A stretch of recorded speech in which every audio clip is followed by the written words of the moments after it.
Исәнмесез, эфирда яңалыклар чыгарылышы, студияда Лилия Гатина, алга таба койбір темалар турында.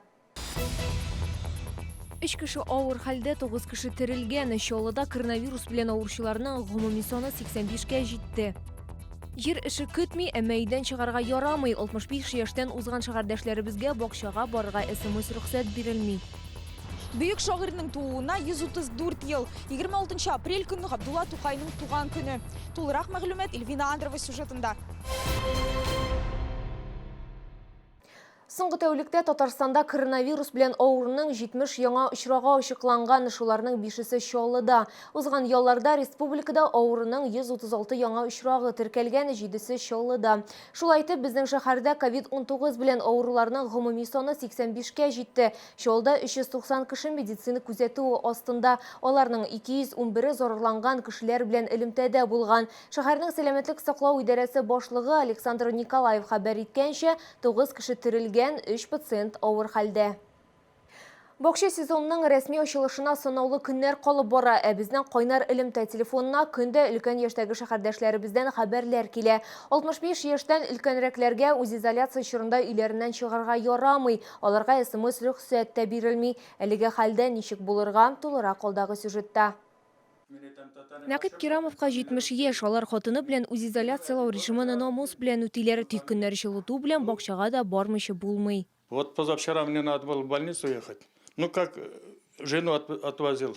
И дома-то невозможно сидеть постоянно. Хотя бы в огород надо съездить. Машина под боком стоит, я на своей машине не могу в огород съездить. Татарстан Республикасы цифрлы үсеш министрлыгында безгә 65 яшьтән өлкәнрәкләр өчен бакчага бару шикләнгән дип аңлаттылар. Бер генә искәрмә бар. Сәламәтлекләрен очрайса, алар медицина учреждениесына барырга мөмкин. Республика президенты Рөстәм Миңнеханов билгеләп үткәнчә, эпидемия белән бәйле вазгыять әлегә кискенләшә. Эпидемиологическая ситуация очень-очень сложная. Она еще только усугубляется. Некие там обращения.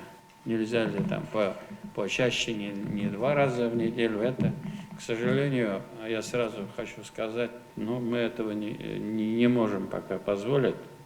Вот еще неделю мы посмотрим, как ситуация будет развиваться. Инфекционистлар билгеләп үткәнчә, шәһәр читендәгеләр квалификациялы медицина ярдәменнән дә ерак булачак. Шуңа күрә хакимият өлкән яшьтәгеләргә өйдә калырга киңәш итә. Пенсионерлар үзләренә кирәкле дарулар һәм азык-төлек китерүче волонтерларга мөрәҗәгать итә алалар. Аларның ярдәменнән 8-800-234-11 номерына шалтыратып файдаланырга мөмкин. Лилия Гатина, Диана Малярова, Фәнис Иксанов, яңалыклар. Әгәр сезне берәр проблема борчыса, яки шатлыклы хәбәр җиткерәсегез килсә, безнең редакцияның кайнар элемтә телефонына шалтыратыгыз. 51-31-31 номеры тәүлек буена эшли. Кыска гудоктан соң хәбәрегезне калдырыгыз, безнең хәбәрчеләребез сезнең белән элемтәгә кереп, проблемагызны хәл итәргә булышыр. Шалтыраткач исемегезне һәм телефон номерыгызны калдырырга онытмагыз.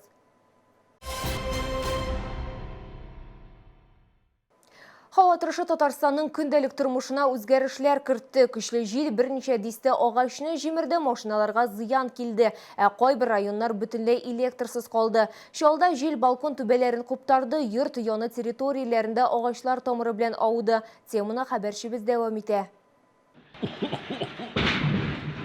Так, чуть-чуть осталось, но эта часть вроде...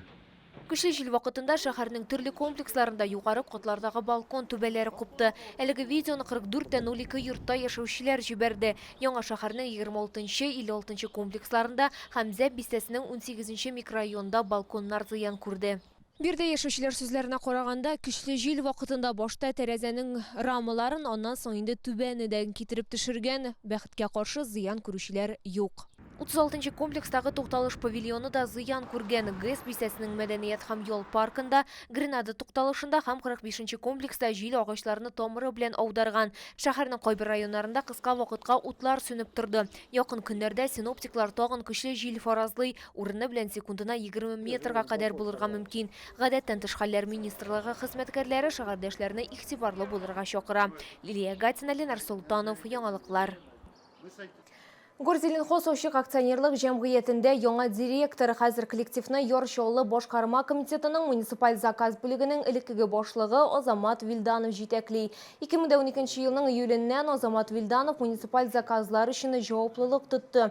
2005 елда ол Қозан Дәулет университетінің юриспруденция білгішлігі бойынша тамамлай. 2008 елда муниципаль заказ дирекциясы юридик бүлігінің әйде борушы білгіші, 2010 елда бош білгіш, 2011 елда әйде барышы юрист консульт болып ішли. 2012 елда шахары Бошқарма комитетінің муниципаль заказ бүлігі бош білгіші әтізден оның жетекшісі була. Изоляция вақытында шұғыл таба алмаушыларда бары біраз көңіл ашарға файдалы мәғлумет оларға газет-журналар ердемейте. 20 апрельдан 30-на қадар 2020 елінің 2-ші ярты елігіна бүтін Россия язылы декадысы бара.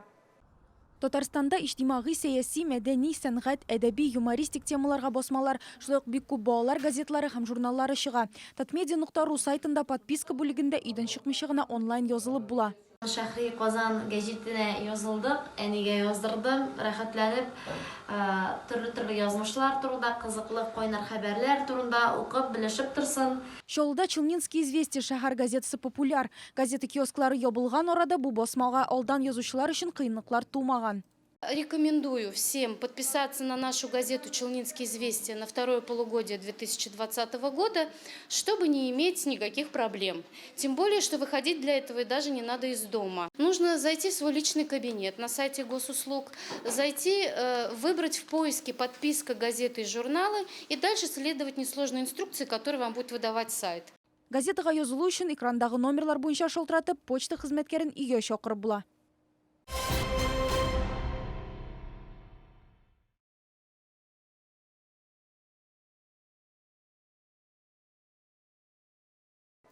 Татар халқының бүйік шағиры Ғабдулла Тукайның туына 134 ел сон 26 апрель күні бүтін дүние аны иске алай жатына бағышланған шаралар үте. Онлайн форматта оештырылган Чаллы Тукайны укый әдәби флешмоб 2 атна элек башланды. Бу вакыт эчендә чарада 2000дән артык кеше катнашты. Катнашучылар Ғабдулла Тукайның әсәрен китаптан укыган яки яттан сөйләгән видео яздырып, аны социаль челтәрләрдә урнаштырды. Флешмобта төрле милләт халкы, төрле яшьтәгеләр һәм төрле һөнәр ияләре катнашты. Барысы да Тукайның танылган әсәрләрен укыды, яттан сөйләде. Тау башына салынгандыр безнең авыл. Бер чишмә бар, якын безнең авылга ул. Авылыбызның ямен, суы тәмен белән. Шуңар күрә сөям, җаным, тәнем белән. Әйтәле күбәләк, сөйләши бергәләп. Бу кадәр күп өчен армысың син ничек? Төнлә берләп бакчада бер авылы билде күбәләк. Ышкалап йөргәндә уйнап, онда-монда шүгәләп. Күрдә кырда. Бик матур бер әллә нәрсә ялтырый. 1958 елда ел сайын үткәрелә торган Ғабдулла Тукай исемдәге премия гамәлгә куелды. Ул әдәбият һәм сәнгать әсәрләре өчен бирелә. Бу Татарстанның мәдәният һәм сәнгать өлкәсендәге төп бүләге. Тукай премиясенә быел китаплары өчен Лерон Хамидуллин, әсәрләр җыентыгы өчен Денис Осокин, татар композиторлары әсәрләреннән, халык җырларыннан торган программалар өчен Идрис Газиев, Изда Хиярованың Сөембике операсын куйган өчен Ринат Салаватов, Юрий Александров, Виктор Герасименко һәм Гөлнур Гатина лаек булды. Эльвина Андрова, Ленар Султанов, яңалыклар. Келесі мәгълүмат ураза тотучылар игътибарына 28 апрель Рамазан айының 5-ші көне сәхәр 12 сәгать 49 минутта тәмам булырга тиеш, авыз ачу 19 сәгать 3 минутта башлана. Җәннәт әр-рәйян дигән бер ишек бар. Кыямәт көнендә бу ишектән бар тик ураза тотучылар гына керәчәк. Аннан ураза тотучылардан башка берәү дә керә алмаячак диелә хәдистә. Тоткан уразаларыгыз кабул булсын. Бу сезгә җиткерәсе соңгы мәгълүматыбыз иде. Мин Лилия Гатина сезнең белән сау булашам. Исән-имин булыгыз.